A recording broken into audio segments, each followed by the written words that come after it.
আপনি যদি প্লেনে বসে থাকেন আর হঠাৎ প্লেনের ওপর বজ্রপাত পড়ে, তাহলে আপনি কি করবেন? আজকের এই সিনেমার গল্পে তেমনই কিছু ঘটে। গল্পের শুরুতে আমরা প্লেনের পাইলট ব্রডিকে দেখতে পাই, যে ভিডিও কলে তার মেয়ের সাথে কথা বলতে বলতে তার প্লেনের দিকে যাচ্ছেন। প্লেনের ককপিটে যাওয়া মাত্রই তার কো পাইলট জানায় খারাপ আবহাওয়ার মধ্যেই তাদের পাঠানো হচ্ছে। তারা ফ্লাইট অফিসারের কাছে এ বিষয়ে অভিযোগ করে, কিন্তু ফ্লাইট অফিসার তাদের কথায় কোনো পাত্তা দেয় না। এই ফ্লাইটে একজন পুলিশ অফিসার এক অপরাধীকে সাথে করে নিয়ে যাচ্ছেন। ক্যাপ্টেন ব্রডি পুলিশ অফিসারকে যাত্রীদের থেকে আলাদা হয়ে বসতে বলে। তারপর প্লেনের সবকিছু সেট হবার পর ফ্লাইট 119 টোকিও যাওয়ার জন্য টেক অফ করে। কিছুক্ষণ ওড়ার পর প্লেন যখন মেঘের ওপরে উঠতে লাগলো, তারপর হঠাৎ পুরো প্লেন একটা ঝাঁকুনি দিয়ে উঠল।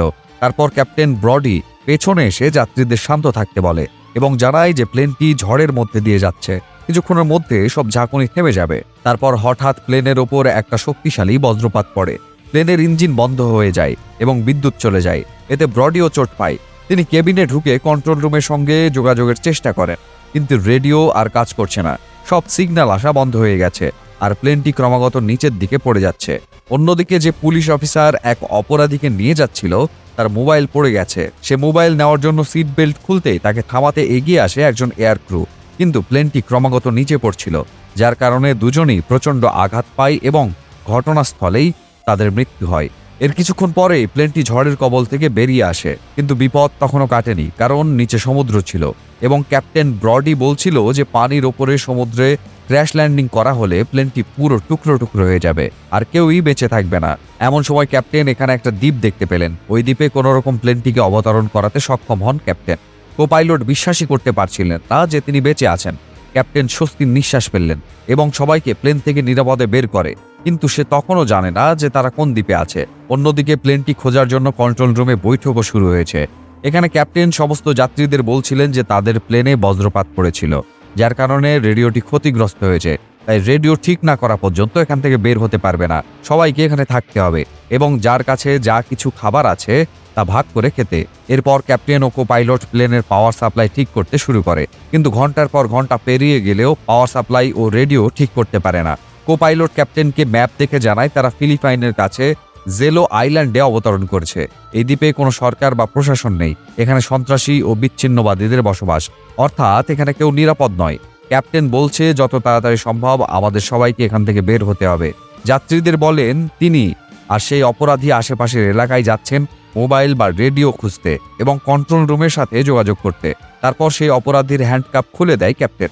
আসলে ক্যাপ্টেন চায় না তার অনুপস্থিতিতে সেই অপরাধী কোনো যাত্রীর ক্ষতি করে, তাই সে তাকে সঙ্গে করে নিয়ে যায়। পথে ব্রডি অপরাধীকে জিজ্ঞেস করে যে পুলিশ তাকে কোন অপরাধে গ্রেপ্তার করেছে। সে বলে সে একজন সৈনিক ছিল। এর আগে সে ফরাসি আর্মি ফরেন লিজেন্সের সদস্য ছিল। তার বিরুদ্ধে এক ব্যক্তিকে হত্যার অভিযোগ রয়েছে। এরপর কথা বলতে বলতে হঠাৎ সে উধাও হয়ে যায়। এখন ক্যাপ্টেনকে এখান থেকে একাই এগিয়ে যেতে হবে। এদিকে কো-পাইলট দীর্ঘক্ষণ কঠোর পরিশ্রম করে প্লেনের পাওয়ার সাপ্লাই সচল করে। অন্যদিকে জেট কোম্পানির মালিক তার প্লেন খুঁজে বের করার জন্য জ্যাকব নামে এক ব্যক্তিকে ভাড়া করেন। তিনি প্লেনের সমস্ত ক্রুদের বিবরণ বের করেন, যেখান থেকে ক্যাপ্টেন ব্রডির একটি ভিডিও পায়। সেই ভিডিওতে দেখা যায় একজন যাত্রী এয়ার হোস্টেসের সঙ্গে দুর্ব্যবহার করলে ক্যাপ্টেন ব্রডি এসে তাকে উত্তম মাধ্যম দেয়। অন্যদিকে জেলো দ্বীপে যেখানে এসব মানুষ আটকা পড়েছে, সেখানে একটি গ্যাং দেখানো হয়। ওই গ্যাংয়ের নেতার নাম বান্টু। বান্টুর এক লোক এসে জানায় যে গতকাল রাতে একটা প্লেন নামতে দেখেছে। বান্টু তাকে কিছু টাকা দিয়ে চলে যেতে বলে। তারপর তার ডান হাত ক্যানারিকে নির্দেশ দেয় প্লেনটি খুঁজে বের করতে। এদিকে ক্যাপ্টেন টেলিফোন খুঁজতে খুঁজতে একটি বন্ধ মিলে চলে আসে, যেখানে একটি টেলিফোন পায় যা বন্ধ ছিল। সেটা ঠিক করে সে তার কোম্পানিকে কল করে এবং তাদের অবস্থান জানায় এবং তাদের এখানে উদ্ধারকারী দল পাঠাতে বলে। কিন্তু অপর প্রান্তে থাকা ওই মহিলা জানায় সকাল থেকেই তার কাছে এমন পরিচয়ে অসংখ্য প্র্যাঙ্ক কল আসছে। যদি সে সত্যি ক্যাপ্টেন ব্রডি হয় তবে তাকে তার ব্যাচ নাম্বার বলতে হবে, কিন্তু তখন ওই জায়গায় ক্যাপ্টেনের কাছে কোনো ব্যাচ ছিল না। এরপর মহিলাটি ফোন কেটে দেয়। এরপর পরই ক্যাপ্টেন তার মেয়েকে ফোন করে বলে যে তার প্লেন ক্র্যাশ ল্যান্ডিং করেছে। বর্তমানে তারা ফিলিপাইনের নিকটবর্তী জেলো দ্বীপে আটকা পড়েছে। যত তাড়াতাড়ি সম্ভব টেল ব্লেজার জেট সংস্থাকে এই বার্তা পৌঁছে দিতে হবে তাকে। এ কথা বলা শেষ না করতেই আচমকা পিছন থেকে এক সন্ত্রাসী ক্যাপ্টেনকে আক্রমণ করে। ক্যাপ্টেন কোনো রকমে তাকে রক্ষা করে পাল্টা লড়াই শুরু করে এবং অনেক লড়াইয়ের পর সন্ত্রাসীকে পরাস্ত করে। তখন বাইরে থেকে দুটি গুলির শব্দ শোনা যায়, যা শুনে ক্যাপ্টেন সেখানে লুকিয়ে পড়ে। সেই বন্দুকধারী ছিল ক্যাপ্টেনকে একা রেখে পালিয়ে যাওয়া সেই অপরাধী। তারপর তারা দুজনে সেখান থেকে বেরিয়ে আসে। অন্যদিকে ক্যানারি প্লেনটির খোঁজ পেয়ে যায় তিনি বান্টুকে বলে যে প্লেনটি দ্বীপের খনির রাস্তায় অবতরণ করেছে। এরপর বান্টু তার দল নিয়ে প্লেনের দিকে রওনা দেয়। এদিকে ক্যাপ্টেন ওই মিলের গ্রাউন্ড ফ্লোরে দেখেন একটি ক্যামেরা সেট করে রাখা আছে আর চারিদিকে রক্ত পড়ে আছে। অপরাধী ক্যামেরাটি চেক করে তখন একটি ভিডিও দেখে থমকে যায়। ভিডিওতে দেখা যায় একটি জাহাজের বেশ কয়েকজন নাবিককে বন্দী করে রাখা হয়েছে, যারা বলছে তাদের জিম্মি করে রাখা হয়েছে। আগামীকালের মধ্যে যদি তাদের সরকার তাদের জন্য $2 লাখ মুক্তিপণ না পাঠায় তাহলে এসব মানুষ তারা মেরে ফেলবে। এই ভিডিও দেখে ক্যাপ্টেন গাড়ি নিয়ে যাত্রীদের দিকে ছুটে যান, সঙ্গে অপরাধীও যায়। অন্যদিকে বিমানের ক্রু মেম্বার ও যাত্রীরা ক্যাপ্টেনের ফেরার অপেক্ষায় রয়েছেন। এরপর কয়েকটি গাড়ি সেখানে আসে, তাদের দিকে এগিয়ে আসতে দেখে সব যাত্রী খুশি হয়। তারা মনে করে যে উদ্ধারকারী দল তাদের বাঁচাতে এসেছে। তবে এটি বান্টু এবং তার গ্যাংয়ের লোকজন ছিল, যারা গাড়ি থেকে নামার সাথে সাথে ফাঁকা গুলি চালাতে শুরু করে। অন্যদিকে গুলির শব্দ শুনে অপরাধী তাদের গাড়ি থামিয়ে পায়ে হেঁটে প্লেনের দিকে এগোতে থাকে। এদিকে কেনেরি পাইলটের মাথায় বন্দুক তাক করে রেখে তার থেকে যাত্রীদের তালিকা নেয় এবং ক্যাপ্টেন ব্রডিকে এখানে আসতে বলে। পাইলট তাকে বলে যে তাদের বিমানের রেডিওটি ক্ষতিগ্রস্ত হয়েছে, তাই ক্যাপ্টেন ব্রডি একটি টেলিফোন বা রেডিও খুঁজতে গেছে। তারপর একটি মেয়ে সেখান থেকে পালানোর চেষ্টা করলে ক্যানারি সাথে সাথে গুলি করে তাকে হত্যা করে। এটা দেখে মেয়েটির হাজবেন্ড মেজাজ হারিয়ে চিৎকার শুরু করে। পরক্ষণেই বান্টুর হাতে ড্রামদা দিয়ে নির্মমভাবে লোকটির ঘাড় থেকে মাথা আলাদা করে ফেলে, যা দেখে সবাই প্রচন্ড ভয় পায়। এগুলো সবই ক্যাপ্টেন আর অপরাধী আড়াল থেকে দেখছিল, কিন্তু তারা চাইলেও দুজনে কিছু করতে পারত না, কারণ বান্টুর পুরো দল সেখানে উপস্থিত ছিল। এরপর সব যাত্রীদের জিম্মি করে একটি বাসে ওঠায় এবং বান্টু তার দুজন লোককে সেখানে যাত্রীদের সমস্ত মূল্যবান জিনিসপত্র নিয়ে যেতে বলে। তারা চলে যাওয়ার সাথে সাথে ক্যাপ্টেন বান্টুর ওই দুজনের উপর আক্রমণ শুরু করে এবং তাদের দিকে বন্দুক তাক করে জিজ্ঞেস করে যে বান্টু তার যাত্রীদের কোথায় নিয়ে গেছে। তারা বলে দ্বীপের পূর্ব দিকে নদীর কাছে একটি গ্রাম রয়েছে, যেখানে বান্টুও তাদের দলের আস্তানা। বান্টু যাত্রীদের সেখানে নিয়ে গেছে। এরপর অপরাধী তাদের ঝোপের কাছে নিয়ে গিয়ে গুলি করে হত্যা করে। এদিকে ক্যাপ্টেন তার শার্টের একটি বার্তা লিখে বিমানের ককপিটে রেখে যায়, যাতে সেখানে উদ্ধারকারী দল এলে তারা জানতে পারে যে সব যাত্রীকে জিম্মি করে সন্ত্রাসীরা নিয়ে গেছে। আর এখন ক্যাপ্টেন গ্যাসপেয়ারকে সাথে করে যাত্রীদের বাঁচাতে বেরিয়ে পড়ে। অন্যদিকে স্যাটেলাইট ক্যামেরার মাধ্যমে জেলো আইল্যান্ডের প্লেনটির লোকেশন পেয়ে যায় জেট কোম্পানি। এটা সেই জায়গা যেখানে বিচ্ছিন্নতাবাদী সন্ত্রাসীদের বসবাস। তাই জ্যাকব তৎক্ষণাৎ তার প্রাইভেট আর্মিদের সেই জায়গার লোকেশন জানিয়ে সেখানে যেতে বলে। অন্যদিকে যাত্রীদের দেখানো হয় তাদের একটি কক্ষে বন্দী করে রাখা হয়েছে। তারা 5 জন যাত্রীকে বের করে তাদের নাম এবং দেশ জিজ্ঞাসা করে একটি ভিডিও রেকর্ড করে, যাতে তারা তাদের সরকারের কাছে মুক্তিপণ দাবি করতে পারে। তারপর সেখানে আটকে রাখা হয়। এদিকে জ্যাকবের আর্মিরা দ্বীপের ড্রপ লোকেশন খুঁজে পাওয়ার সাথে সাথে প্যারাসুটের মাধ্যমে প্লেনের কাছে অবতরণ করে, কিন্তু সেখানে তারা কাউকে খুঁজে পায় না। একজন আর্মি প্লেনের ভেতরে ঢুকে সবকিছু চেক করছিল, যেখানে তারা দুটি মৃতদেহ খুঁজে পান এবং সামনেই ক্যাপ্টেনের লেখা বার্তা পায়।